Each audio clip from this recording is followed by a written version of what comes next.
everyone, it's me, Aaron, Professor Thorgy, your guide to all things geeky, but I don't need to tell you that. You know why you're here. You're here for part 6 of our part series looking at all the DC Rebirth titles. Now, today we're going to be looking at all the returning titles in August. In part 5 I looked at all the brand new titles in August, so today I'm going to look at all those books that came out in the previous months and give you kind of an update on how I feel about them now. Now, first thing I will say is that sadly we are getting to that point in this relaunch where I have to start picking things off my pull list. Yes, there are just too many good books out there right now for me to keep reading all of them. So there are a couple of books that I've dropped off, and there's a couple that are kind of on the edge. For example, Nightwing.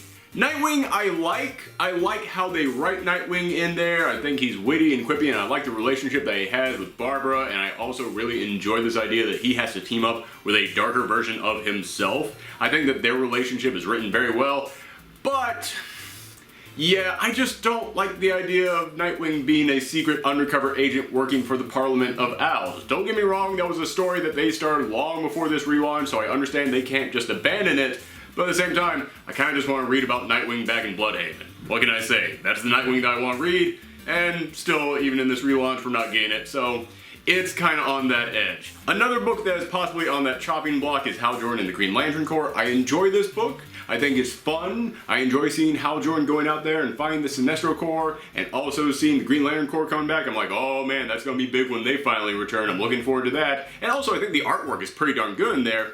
However, it's kind of just an adventure in space. And I've gotten to a point in which if I'm reading a Green Lantern book, I need more than just, hey, this guy is fighting this guy. Another book that I might be about to drop is Justice League. It's being written by Brian Hitch, who wrote the previous Justice League of America series. I really enjoyed that series, but as I read this one, I enjoy the threat that they're going up against. Like, it is of a huge scale. Like, the Justice League really is going up against something apocalyptic, and I'm like, man, that is a job for the Justice League. So, good job there. But when it comes to the dialogue of the characters, it does really feel like a guy who hasn't written that much. I'm not saying it's bad, I'm saying it kind of feels like fanfic. Like, all the characters are themselves, but they are super themselves. Like, you don't really get that much dimension from each of these characters. It really is Wonder Woman is super Wonder Woman, Superman is super Superman, Batman is super super Batman. Yeah, I enjoy when these characters are written more like actual people and less like, you know, the characters that we would just imagine them to be, if that makes any sense. Probably doesn't. And the last book that I'm kind of in the middle on, might be about to drop, is Action Comics. I really do enjoy that book, at least I really did when it began. However, despite how many good questions are being raised in that book, like who is this new Clark Kent, what's going to happen with Clark Kent's family, what's going on with Lex Luthor, yeah, they have just been fighting Doomsday for far too long. Like, that fight needed to be wrapped up by now, and it's still going.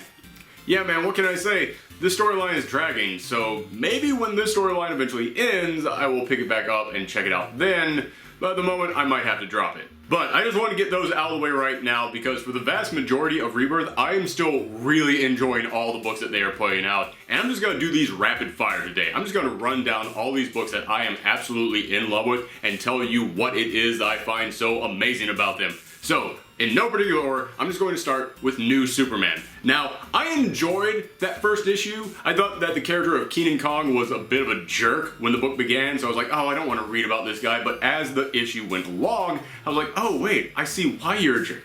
And I see that you yourself don't really want to be that. You're just kind of dumb, but you do kind of want to do better, and you do kind of want your dad's attention, but your dad's ignoring you, and your mom passed away. I'm like, oh yeah, you do kind of have a tragic backstory. It was amazing how it got me to kind of root for this character, who I wasn't enjoying when the book began. And he now has the powers of Superman, and he has teamed up with the Chinese Wonder Woman and the Chinese Batman, and I actually enjoy this idea that there's a secret government agency in China that is actually trying to start their own Justice League, and they actually give a really good reason why they're going to do that. And I really enjoy that where all the other Justice League members are, you know, they're experienced, they know what they're doing. Kenan's kind of an idiot, and he doesn't know what he's doing at all. And I kind of love the relationship between him and all the other characters and how they treat him like that.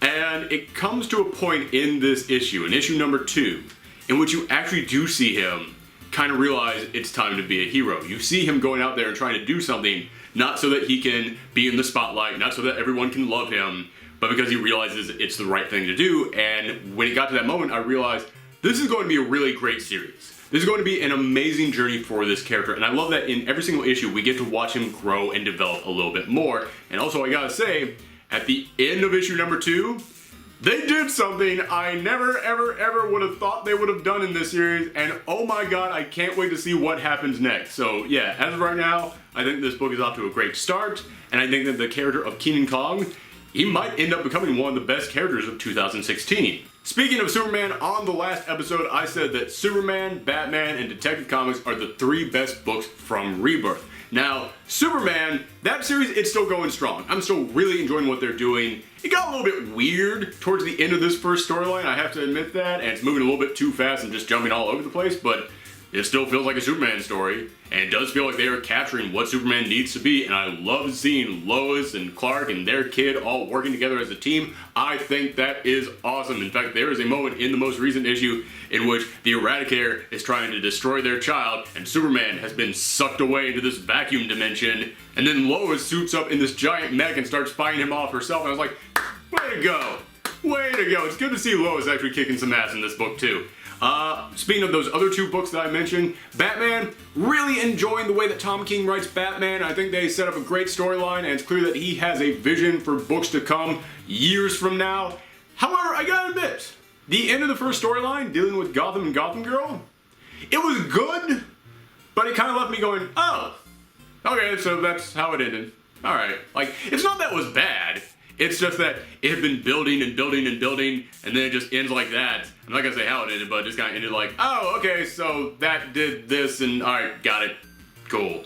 But even then, they still set up something in those final few pages that made me go, okay, the next storyline is going to be awesome. And speaking of that other book that I said was quite possibly the best book out, Rebirth, Detective Comics, I still stand by that statement. That book has not let me down at all. I am totally enjoying that series. Again, it is the Bat Family team coming together, being trained by Batwoman, with Dick Grayson second in command, being their tech expert, and you've also got Orphan and Spoiler and Clayface in there. This is one of the best team books I have read, period. This book really understands every single person has a role. Every single person has something that they do when they go into a combat situation. They all have a role to fulfill, and we have now finally seen them all going into action. And this was the first time that we saw them going into action, so in all honesty, I would have kind of enjoyed seeing them not be so great from the start, but at the same time, they were written so well in those roles, I was like, yeah, okay, I'll let that pass, because it is just really cool seeing a team that works this well together. But talking about the books that might very well be the best books in Rebirth, I didn't include Wonder Woman last time I brought that up. However, now I'm going to add that to that list. That book has gotten so darn good. It was good to begin with, but it has gone up to excellent at this point. This book jumps back and forth from the odd-numbered issues to the even-numbered issues of telling the story of Diana in the present and Diana in the past, and I love that it captures every side of Diana. Because in the present, she is a warrior, but in the past, she was bright-eyed and optimistic and full of love and hope. And honestly, it just feels good to see Diana and the Amazons being written like that again. I know so many people out there who are like, the Amazons are brutal, dangerous warriors. They are the greatest warriors of all time. And it's like, yes, that is absolutely true. However, they are not just savages who go out there just murdering anyone that comes near their island. No, they are a peaceful utopian society. They just know how to kick ass when they have to. And that's the thing that so many people forget about Wonder Woman. I have heard so many people say that Jeff Johns couldn't write Wonder Woman, and the example they always point to is during Blackest Night, when she became a Star Sapphire, because Jeff Johns said that she has more love for everyone than any other character. People said, that's not Wonder Woman. And I was like, what the hell are you talking about? That is absolutely Wonder Woman. Wonder Woman is a warrior, but she's a warrior for love. She fights so hard because she believes in peace, and she will kick ass until there is no more war. She wants everyone to exist in harmony and to love each other. That is absolutely Wonder Woman, and when I read these flashback issues and I see her in the past and just how much she cares about everything, I'm like, yeah, that is absolutely Wonder Woman. And I love that in the present, she hasn't lost that. She still has love for everyone. She goes up against Cheetah, and Cheetah, in this version, is just this snarling, horrifying monster. I love how they have redesigned Cheetah. And I love that Wonder Woman is just like, yeah, you're trying to kick my ass, but no, you're my friend. I'm here to help you. And she eventually is able to convince Cheetah she's here to help. And when I read that, I was just like, this is the Wonder Woman I have always wanted to read in a comic. This is exactly who Wonder Woman should be. And for anybody out there who's like, yeah, but I want to see Wonder Woman kicking some ass. The cheetah is currently enslaved by some weird hyena god. You can't reason with a hyena god. Wonder Woman is going to go and beat its hyena god ass, and that's going to be amazing. You're going to get to see what a badass Wonder Woman can be. So don't worry, you're going to get that warrior side in there. So yeah, I'm absolutely in love with this book. I think it is a fantastic read. It might very well be my current favorite book in all of Rebirth. My only real complaint is, it is kind of weird going back and forth in the odd numbered issues and the even numbered issues between two different storylines. I know that Batman has Batman and Detective Comics, and Superman has Superman and Action Comics. I kind of wish that Wonder Woman had just 2 books of her own as well, and it was Wonder Woman and Sensational Comics, you know, what her original series was called. Okay, there's 2 more books that I want to talk about. The first one is Green Lanterns. Now, this is one of those books I have been absolutely in love with, but I've heard so many other people complaining about, and the weird thing is, I hear their complaints about how it's kind of an uneven book, about how sometimes the dialogue will be great, then it's kind of meh, or sometimes there'll be amazing scenes, and they're kind of meh scenes. It is a book that kind of goes back and forth, and in all honesty, I can't disagree with them. I have recognized that in this series. However, I still absolutely love this book, and I'll tell you why. Because of Simon Baz and Jessica Cruz. Those 2 might be my favorite characters of this entire relaunch. Those 2 are amazing characters, and Sam Humphries nails both of them. I love that Simon Baz, you know, this guy, he was basically Vin Diesel. He was a street racer. I love that when you see him going into combat against all these Red Lanterns and these huge threats, you see why the Ring picked him. He is full willpower, and he's kind of like Guy Gardner in that he's like, nope, kick ass first, ask questions later. But he's not like just a total Guy Gardner ripoff. You see that he does have something very unique about him, which is that he's the Green Lantern who believes in doing the impossible. So many other Green Lanterns believe in doing the impossible up to a point, and they're like, yeah, no, this situation is foobar, let's get out of here. He's the one who's like, no, I believe that I truly can make a difference. I truly can change things. And the amazing thing is that his ring actually allows him to do that. There was a moment in this book, mild spoiler warning, but he's going up against Bleeze from the Red Lanterns, who is like Atrocitus' second in command. I don't know how to pluralize Atrocitus. Atrocitus' second in command, and he goes, you know what? I can do this. I can stop her. I can do the impossible. And he cures her of the Red Lantern. Like, he removes all the rage from her. He gives Bleeze back her wings, like turns her back into her angel form that she was before she became a Red Lantern. It's like, oh my god, that's something that we have never seen happen to a Red Lantern. It is awesome to see that happen. I also love Simon Baz's connection with his family. Like, there was a moment in which the Red Lantern is trying to convince him to join their side, and he feels the rage overcoming him as the red ring starts to circle around him. And then he thinks back to his family and how strong they are. And he's been carrying this teddy bear the entire time that he was going to give to his nephew. And he thinks about his nephew and about how his nephew is always afraid and how he loves bears because bears are a symbol of courage to him. And he's able to fight it off with that. And I'm like, oh my god, this is such an amazing moment in a comic book. Like, this is a comic book superhero style moment right here, where someone thinking about their family and what they mean to them is able to overcome all this evil mind control. That's what I love in comic books right there. And Jessica Cruz, the newest Green Lantern, I've brought this up every time I've talked about, but she suffers from social anxiety, and she also witnessed something years ago that was so horrifying, it caused her to just snap. And she has basically spent years trapped inside her own house because she was too afraid to go outside. But because she was eventually able to face that fear and eventually able to go out there into the world, and she was actually able to go out there and do some great things with the Justice League, that's why the Ring chose her. But because she suffers from anxiety, it's hard for her to actually make any constructs because she constantly has that fear constantly bombarding her, so she can't actually raise her willpower. I think that Sam Humphries is handling that incredibly well. Like, there is a moment when she's going up against Red Lanterns, and Red Lanterns are like the scariest things in the entire universe, and she's trying to push past that fear, and she is there, she's like trying to pump herself up, she's trying to form a construct, you hear her willpower rising, she's like, I can do this, I can do this, I can do this. Why isn't anything happening? And then just like that one moment of doubt, like, I know people who suffer from social anxiety, and they can get pumped up, they can get excited for something, they can get really energized, but it is one of those situations where, like, you just need that one thing to cause doubt in their mind, and that's when the anxiety can just flood back in, and they captured that perfectly, because as soon as she had that thought, bam, willpower dropped, the construct faded away. I was like, he is really handling this well. In fact, in the last issue, you actually got to see her suffer from a panic attack, And again, looking at that, I was like, he's seen people suffer from panic attacks before. The guy writing this really knows what he's doing. Also, I just have to point out, they were going up against an army of Red Lanterns, Jessica Cruz and Simon Baz. You got to see how both of them faced the situation. And Simon Baz was like, yeah, okay, let's do this. And then you hear inside Jessica's thoughts, and she just goes, I don't want to be here. I want to be back home with my Pokemon, Charizard, Bulbasaur, and Jigglypuff. And I was like, you just won me over. Like, no matter what other complaints I might have about this book, the fact that Jessica Cruz is a person who just loves Pokemon and that is like her comfort zone, that's where she feels safe, instantly makes her the most relatable Green Lantern I have ever read. Also, just throwing this out there, I love the fact that both Marvel and DC have female superheroes who spent years trapped in bunkers and they both love Pokemon.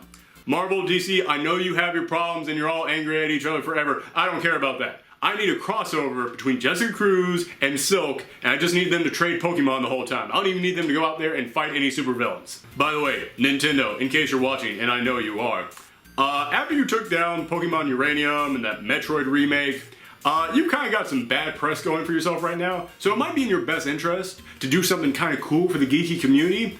I would get in contact with DC real quick and say, hey, listen, we know about Jessica Cruz. You're totally allowed to let her create any Pokemon construct with her ring that you want. Let her create a Bulbasaur construct all you want to fight the Red Lanterns with. We're totally cool with that. By the way, Bulbasaur is one of my favorite Pokemon. So again, Jessica Cruz, I am in love with that character. Holy cow, favorite Green Lantern of all time. Okay, now the last book that I want to talk about is The Flash. But before we get into The Flash, if you guys have watched this channel, then you know that Spider-Man is my favorite superhero of all time. He's the first superhero I ever started reading. I stuck with him for years. I've always had a soft spot in my heart for Spider-Man. The current Flash series is the best Spider-Man comic we have gotten in the last decade. Yes, as I said, I grew up reading Spider-Man, but when I started reading The Flash, it did not take me long to realize Flash and Spider-Man actually have a lot in common. And I'm not just talking about the red suit. I mean, Barry is kind of a nerd, he's kind of awkward, but at the same time, he's really into science and he's really good at what he does. And Wally was always more of a jokester, kind of like Spider-Man was, so when I grew up, I realized, yeah, the Flash and Spider-Man, they kind of go hand in hand. And the current Flash series has all been about how Barry feels so responsible because of his powers that he can never really have a personal life. So he's constantly being the Flash, but now because everyone in the city is getting Flash-like powers, another Spider-Man style storyline, he is going out there and having to teach all of them how to use his powers, and he's actually really enjoying it. He's loving being a teacher, kind of like Spider-Man was, and he's starting to develop this whole new family of people with superpowers around him, which, that's another thing. I love that the Flash is now kind of getting a Flash family, kind of like how the Bat family was, and I have loved every new character they've introduced in here. So as I was reading the last issue, it suddenly hit me. This is everything that I have wanted Spider-Man to be for the last decade. Don't get me wrong, Dan Slott's run Spider-Man, it's had some high points, but for the most part, it's been kind of just an average series, or even just kind of a disappointing series. But yeah, this book, it's so what a Spider-Man book should be, that I would not be shocked if Joshua Williamson, the writer on this book, right before he left Marvel to go and work at DC, actually went into their office and presented them with a Spider-Man pitch, and they looked at it and went, yeah, this is good, but Dan Slott is never ever leaving that book, so we can't make this. And they just took that script, scribbled in The Flash on the title of it, and went, hey DC, I got a pitch for you. And don't get me wrong, I'm not coming in here and saying, oh, this isn't a Flash book, it's just a Spider-Man book. No, I opened this thing up by saying Flash and Spider-Man go hand in hand. They're very similar characters. So yeah, if this is a great Spider-Man book, it's a great Flash book. This is a wonderful Barry Allen story. It really does get to the heart of who Barry Allen is, about why he does what he does. And I love seeing him interact with all these new speedsters. There's a moment in which he has to teach a speedster who can't slow down how to finally just breathe, relax, and find their center. And I was like, that's Barry Allen. They did a great job with that. I love seeing that. Now, I will admit two small problems that I do have. I wish they would bring up the fact that Wally West just came back from the dead a little bit more. I mean, there's a storm giving everyone Speed Force powers, and Wally just came out of a giant storm. Maybe they're connected in some way, shape, or form. Maybe Barry wants to research that, look into it a little bit more, but I know that Wally is coming back in a couple of issues, and he's going to interact with the New 52 version of Wally West, and I would actually like to see these two actually sit down and talk. So I do believe that that is coming, so I look forward to it when it happens.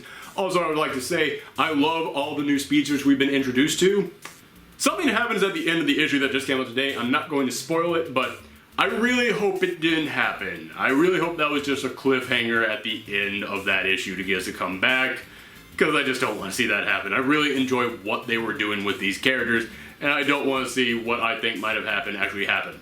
But aside from that, man, this book blowing me away. In fact, all Rebirth, still, 3 months in, a huge success. I can't tell you how good it feels to finally be buying and reading this many DC books and really be enjoying all of them. So let me know in the comments down below how you feel about all these Rebirth books. If there's another book that you want to see me cover in the next episode in which I talk about all the Rebirth books, let me know that in the comments down below as well. And if you have any other questions or comments, you can always contact me on Twitter and Tumblr at Professor Thorky. But for now, I'm just going to say thanks for watching, everyone. Come back next time. Bye!